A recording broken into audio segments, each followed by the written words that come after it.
ndabaramukije mwese bakunzi b'ikiganiro haracariho ibyizigiro amahoro y'umwami wacu Yesu nakomeze kubana namwe.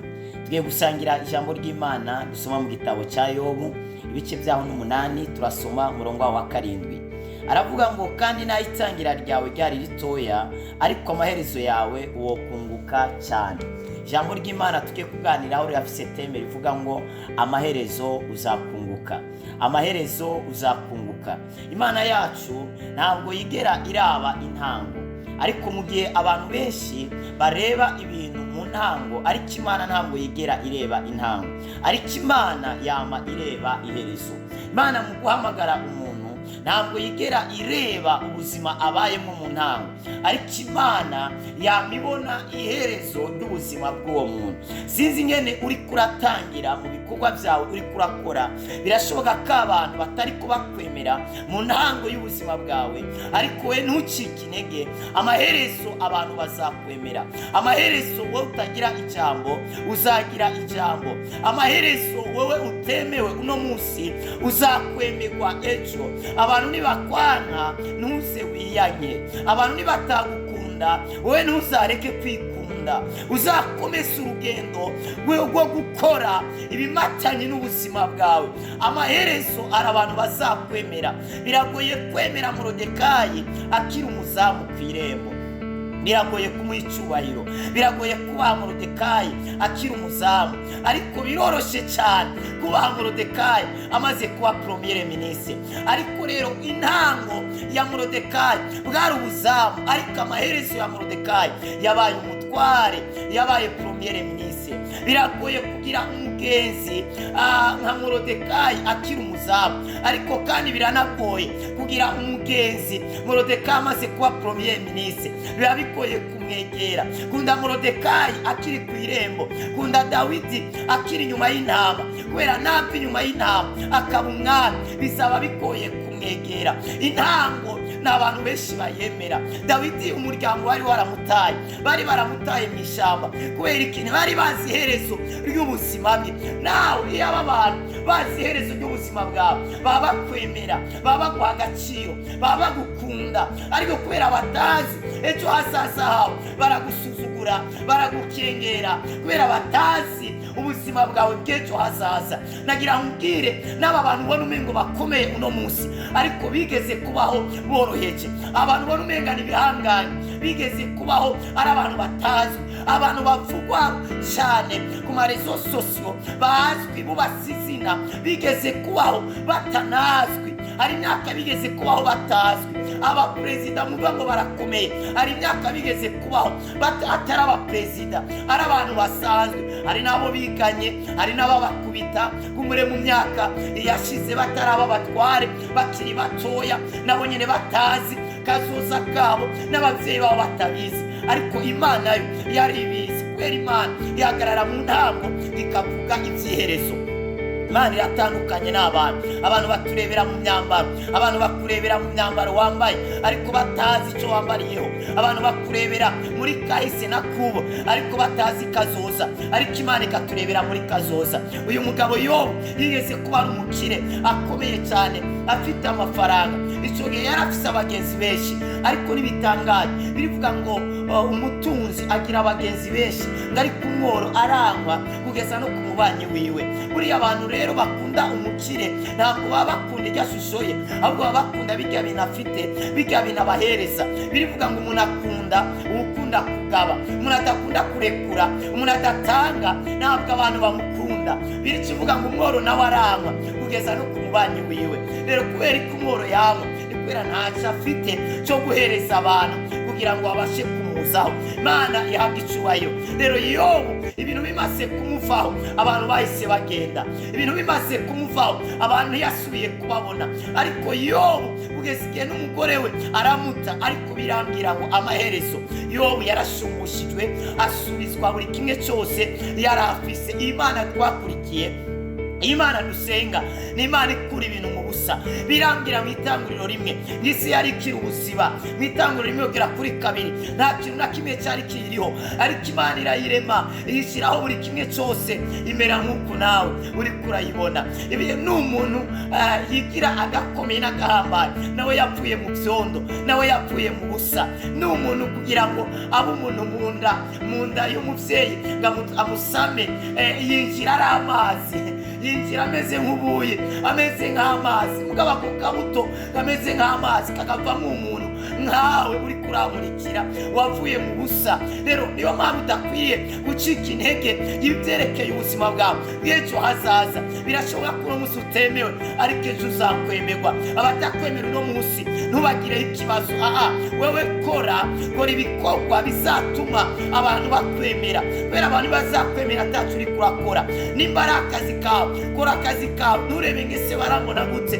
Nibambona niko ndatoragura ibikopo, nibambona niko ndayerereza utuntu mwibarabara, barambona gute. Muri umuntu ariko ararondera amafaranga, nta muntu amwemera, nta muntu amukunda, ariko iyo ariko ararya amafaranga abantu barakwegera. Mu gihe cyo kurondera amafaranga nta muntu azakwegera, ariko mu gihe cyo kuyarya hari abantu bazakwegera. Intango iragoye, biragoye kuronka abafana ukiri mu ntango, biragoye kuronka abagenzi ukiri mu ntango y'ubuzima, ariko pambana, bandanya urugendo, bandanya usenga Imana, bandanya wubaha Imana, bandanya ugira ijambo ry'Imana. Kubera ijambo ry'Imana ni umuco. Uko wongereza ijambo muri wewe, uko ugwiza ijambo muri wewe, niko ugwiza umuco mwinshi, niko uzarushirizaho kumurika no kumurikira abantu benshi. Rero nayo intanga ari nto, ariko amaherezo uzakunguka. Wowe utabyara, amaherezo uzabyara. Ndabona wowe utabyaraga, amaherezo ugiye kubyara. Wowe utwara inda zivamo, amaherezo hari ugiye gutwara, ntabwo izavamo. Wewe wari warahebwe, wewe akazi kari karanze, amaherezo ugiye kwicara mu biro nawe ukoreshe nk'abandi. Amaherezo ndabona abantu mutagiraga ijambo, amaherezo mugiye kugira ijambo. Ndabona abantu mutagiraga agaciro, amaherezo mugiye kugira agaciro. Ndabona abantu mwagaragara nk'abanyabyaha, nk'abantu batagira ijambo, nk'abantu bakengerese, basuzuguritse, atari icyo bazavamo, ariko amaherezo ndabona mugiye kwemerwa. Ndabona abantu no munsi bagaragara n'abanyabyaha, ariko amaherezo bagiye kuba abakozi b'Imana. Ndabona indaya Imana igiye kuzihindura, imborerwa zigiye guhinduka abavuga butumwa. Kubera iki? Amaherezo wakunguka. Ntuzatwenga umuntu kubera ari mu byaha wumva umengo ntacyo amaze.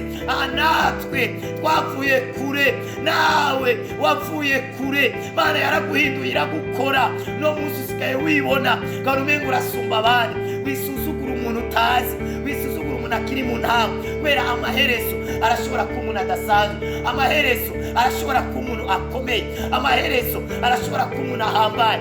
Amaherezo nawe uzakunguka, amaherezo uzagira amafaranga. Emera ugende n'amaguru, wihangayika. Umuntu nusaba lifti bakayikwima, wituka barya abantu bafite amamodoka yabo. Amaherezo nawe ndazi kuzaba ugenda n'imodoka yawe. Birashoboka ko uno munsi nta gaciro ufite cyangwa ibikorwa byawe abantu batabiha agaciro, ariko we ntucike intege. Amaherezo uzakunguka cyane, kubera abantu benshi ntabwo bigera bemerwa, ntabwo bigera bakundwa mu ntango, ariko abantu bakundwa amaherezo. Kubera ko intango nta shusho iba ifite, intango iba ifite ishusho y'ibintu bigaragara nk'ibigiye gupfa, ariko amaherezo niyo afite agaciro. Kandi abantu bakunda amaherezo. Abantu ntabwo bakunda intango, ariko abantu bakunda amaherezo. Rero kugira ngo ugire amaherezo meza biragusaba gusenga. Kugira ngo ugire amaherezo meza biragusaba gukora cyane. Kugira ngo ugire amaherezo meza biragusaba kuba mu ijambo ry'Imana cyane, kubera ijambo ry'Imana ni ubuzima. Aho umuryango utakugejeje, aho amashuri atakugejeje, ijambo ry'Imana ryabasha kuhakugeza. Ibidashobokera abantu bishobokera Imana. Amaherezo uzakunguka cyane, amaherezo uzaba umuntu akomeye, amaherezo uzaba umuntu ahambaye. Amaherezo n'uno munsi uri kurapanga, ariko amaherezo nawe uzapangisha. Birashoboka ko uno munsi uri ko wambikwa n'abantu, ariko ndakubona mu maherezo nawe uri ko wambika abandi. Rero igisabwa ni iki?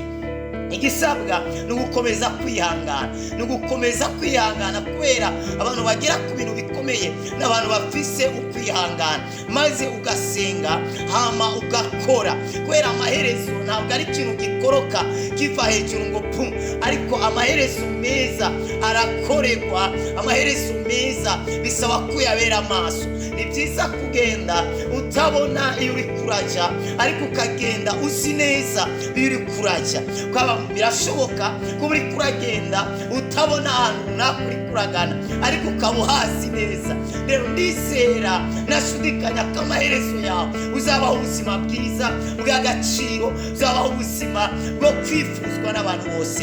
Yobu amaze gukena bose bamuvuyeho, ariko Yobu amaze gusubirana buri kimwe, abagenzi bose baragarutse, imiryango iragaruka, inshuti ziragaruka. Uko niko nawe abagutaye bagiye kugarukira, uko niko nawe ivyari vyarase bigiye gukunda, maze bigiye gukurura abari kure yawe kugira ngo bongere begere hafi yawe. Imana ishumbusha Yobu, imusubiza ivyo yanyazwe byose. Uko niko Imana igiye gushumbusha ubuzima bwawe. Hari ibintu wanyazwe, hari ibintu wibwe, hari ibintu watakaje, ariko amaherezo ugiye kubisubirana. Amaherezo hari ikintu kidasanzwe Imana igiye gukora ku buzima bwawe. Amaherezo uzaba umuntu w'agaciro, amaherezo uzaba umuntu w'icamo. Imana ibaho umugisha. Numva nasenga.